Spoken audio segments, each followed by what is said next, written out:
Pinatigil ni Jesus ang bagyo. Kinagabihay, sinabi ni Jesus sa mga alagad, "Tumawid kayo sa ibayo." Kaya't iniwan nila ang mga tao at sumakay sila sa bangkang sinasakyan ni Jesus upang tumawid sa lawa. May iba pang mga bangkang nakisabay sa kanila. Habang naglalayag, inabot sila ng malakas na bagyo, kaya't ang bangkang sinasakyan nila ay hinampas ng malalaking alon, at ito'y halos mapuno na ng tubig.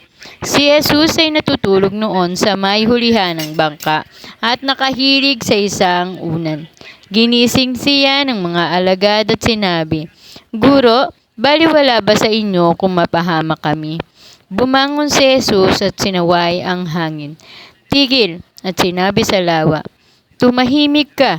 Tumigil nga ang hangin at tumahimik ang lawa.